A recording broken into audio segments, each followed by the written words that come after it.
A Comissão Europeia anunciou recentemente medidas para reduzir a carga burocrática na implementação da sua legislação antidesmatamento, que entrará em vigor no fim do ano. A partir disso, a expectativa é que haja impacto positivo no fluxo de vendas brasileiras. Assunto para minha conversa de agora ao vivo com o responsável pelas áreas de agronegócios e direito ambiental da BBMOV Advogados, o Juliano Bortolotti. Juliano, seja bem-vindo com a gente. Uma boa tarde para você, tudo bem? Felipe, uma boa tarde para você e seus ouvintes, espectadores aí, tá? Estamos bem também. Obrigado, Juliano, mais uma vez aqui pela participação com a gente. Bom, eu queria saber de você, eu queria que você contasse para a nossa audiência o que aconteceu, o que motivou a União Europeia a revisar a lei e simplificar essa lei antidesmatamento nesse momento.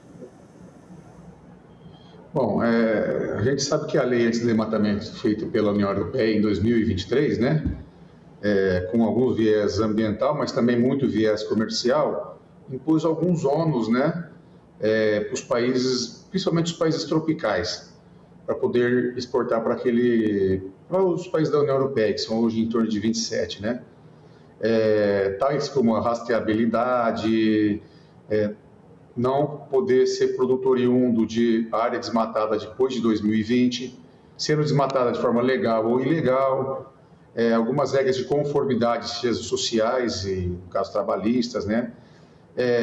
E por conta dessa regra muito rígida da União Europeia para com esses países, especialmente o Brasil, no caso aqui também, né, que é um país altamente exportador para a comunidade europeia, isso muito provavelmente vai aumentar muito os custos dos pequenos e médios produtores, né?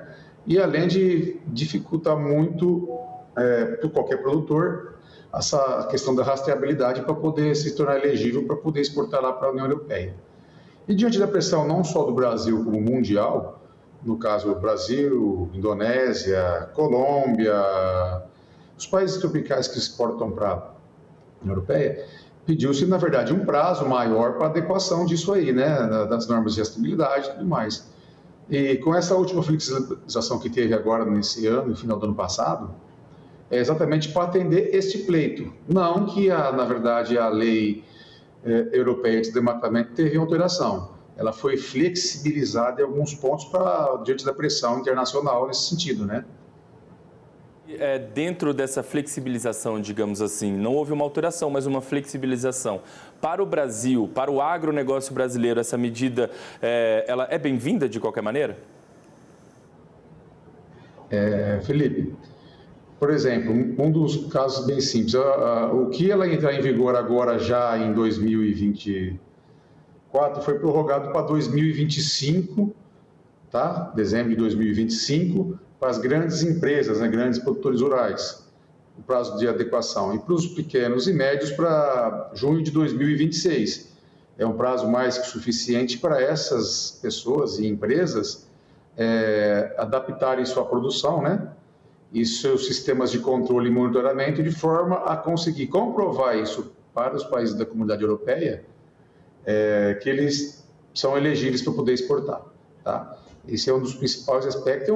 De curto prazo é muito importante, mas de médio e longo prazo isso não vai mudar muita coisa ainda não, tá?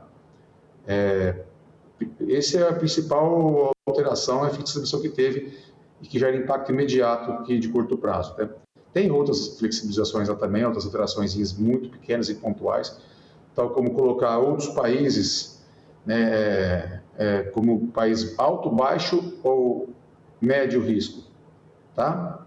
Isso o que significa? Quando o país de baixo risco de desmatamento, automaticamente as regras a eles impostas são um pouco menores, né, menos burocráticas. Aí outros países que têm alto país de risco de desmatamento, automaticamente as regras de conformidade e rastreabilidade vão ser mais rígidas, né, e, portanto, mais custosas. E essa é uma briga muito grande que o Brasil vem fazendo para não ser enquadrado, na verdade, como país de alto risco de desmatamento, tá? Mas é uma discussão que ainda persiste nesse sentido. Outras alterações que tiveram foi uma desburocratização dos sistemas de controle, tanto dos operadores lá, europeus, como os exigidos para o resto do mundo, né? Então, nesse curto espaço de tempo, essas foram as principais alterações que foram feitas aí europeia, na lei de desmatamento deles, que nos causam um impacto positivo no primeiro momento, que pode até gerar, inclusive, alguns benefícios comerciais para aquelas empresas e pessoas que já têm um certo nível de rastreabilidade da sua produção. Muito bem.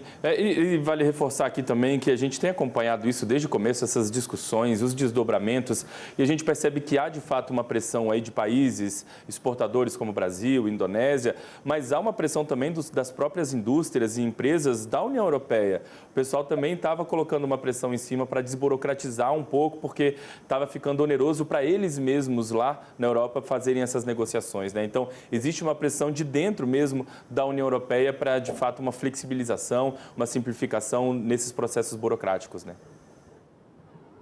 A pressão não vem só dos produtores do governo brasileiro nesse sentido, né? Com certeza das indústrias, dos operadores dessas normas de rastreabilidade, porque haja vista o tamanho da complexidade que estavam se exigindo, né? Estava se tornando inviável, na verdade, você conseguir comprovar de certa forma que a tua produção ela está sendo feita em área não desmatada após 2021 e também que tinha conformidade com as legislações sociais de cada país, né? Então, é essa desburocratização que as indústrias, tanto as europeias, que operam no mercado também, como as demais do mundo, né? Que hoje nós estamos falando do mundo globalizado, né? Então, a exigência não vinha só do governo brasileiro, dos governos de outros países e nem dos produtores rurais diretamente, mas também dos indústrias e demais stakeholders que orbitam todo esse setor do agronegócio, né? Quero agradecer demais a gentileza de ter conversado com a gente aqui na tarde de hoje, nesse pós-feriado aí. Quero desejar uma ótima semana e o canal está sempre aberto. Vamos voltar a conversar com certeza numa nova oportunidade, viu? Felipe, eu que agradeço aí, espero ter ajudado um pouco esse ponto um pouco polêmico hoje e volto a falar, estamos à disposição para quando precisar. Tá? Valeu, muito obrigado. Obrigado. Valeu, obrigado mais uma vez.